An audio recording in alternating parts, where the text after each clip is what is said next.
What's going on, everybody? Tom here with Beardo Sports, and welcome to the Week 16 Power Rankings. Things have changed a little bit this week, not too dramatically like they have in other weeks this season, but still some changes.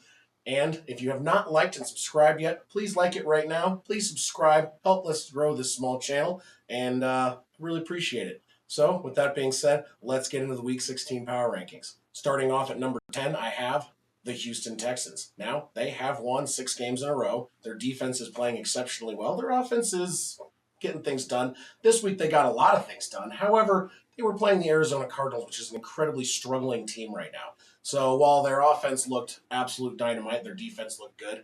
The problem is it's a win against a team that, kind of sucks right now.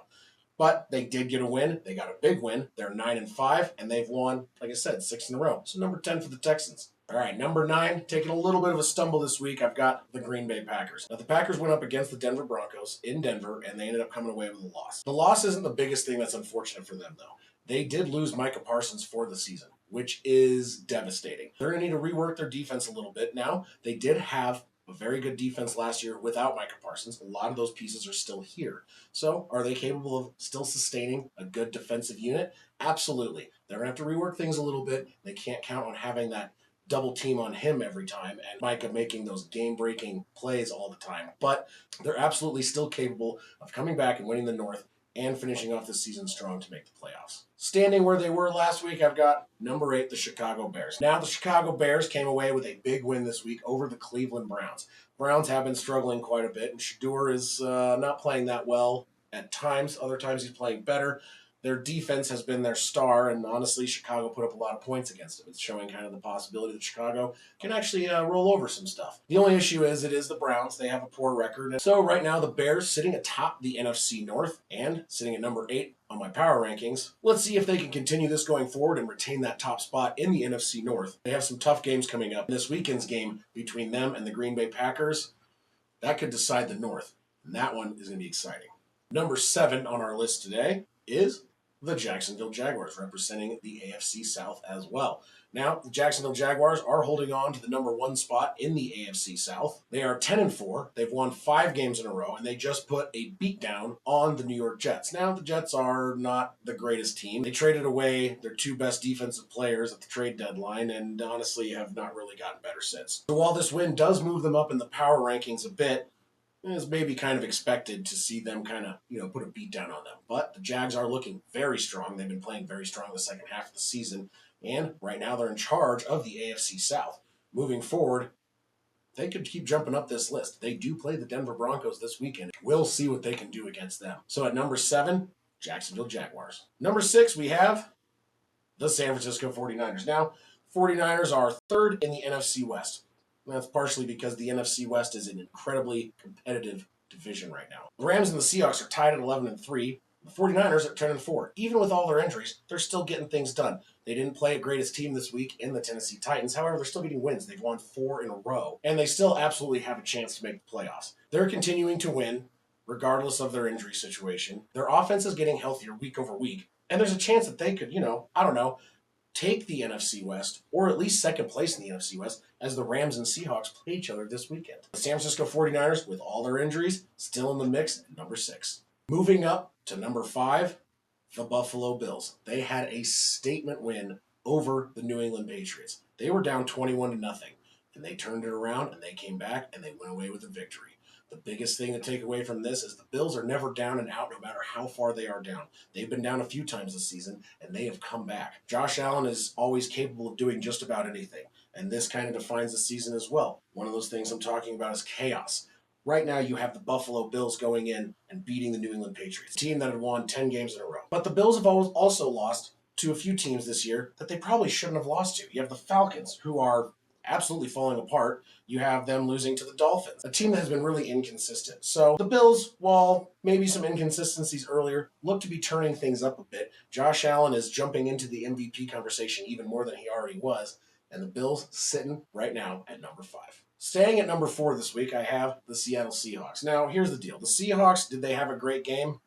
Kind of defensively a little bit, but they were playing against 44-year-old Phillip Rivers. Their offense couldn't score a touchdown, and they had to rely on the leg of their kicker for all of their points. Does that instill a ton of confidence? Not really. The Colts are still a very good team. Phillip Rivers looked serviceable, which was mildly surprising.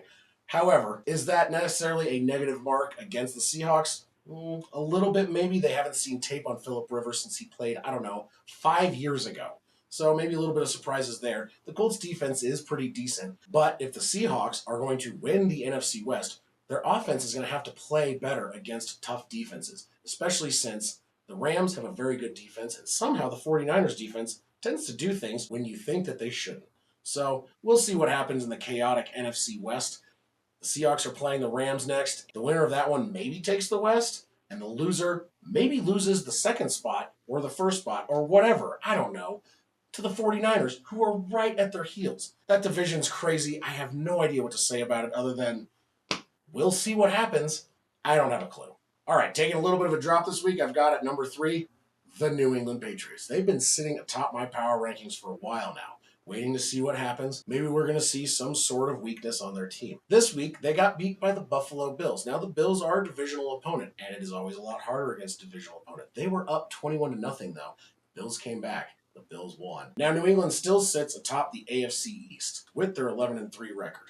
Does it mean that they're going to lose their position? No, absolutely not. We'll see what they do against the Ravens before we make any quick judgments on this. However, maybe we're starting to see a little bit of weakness there in the New England Patriots. I'm not really going to count on it, though. They've been playing very well. Mike Vrabel has been coaching them very well. And I don't think we're going to be seeing them lose their first spot in the AFC East. At number 2, I've got the LA Rams. Now, the LA Rams, they went up against the Detroit Lions, who have been, honestly, a little bit inconsistent this year as far as their ability to close out games and seeing what they can do as far as defensive stops against teams that are really tough. The Rams are a very good team, and honestly, I flip-flopped between them being first or second. Matthew Stafford has been playing at a career-best level, and he has a lot of offensive weapons, and overall, the team has been playing great on all sides of the ball.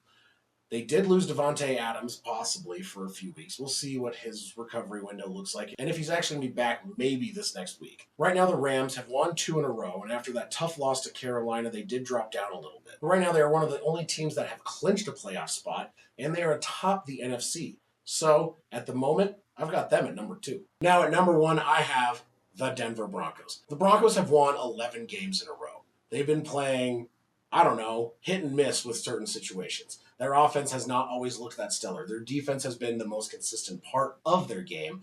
But this week, they went against consistently one of the better teams in the league, one of the better defenses in the league in the Green Bay Packers. Bo Nix looked sensational. He threw for 300 yards, 4 touchdowns, no turnovers, and they basically took care of business in Denver. After winning 11 games in a row and getting doubted all season, they finally went up against an opponent that everyone kind of consensus had as a top 10. They did this earlier in the season against the Eagles, but maybe some people called that a fluke. But this one, maybe not so much. There were some injuries to the Packers, but they were during the game, and the fact of the matter is the Broncos can't control who they're playing or what happens during the game as far as the other team's injuries are concerned.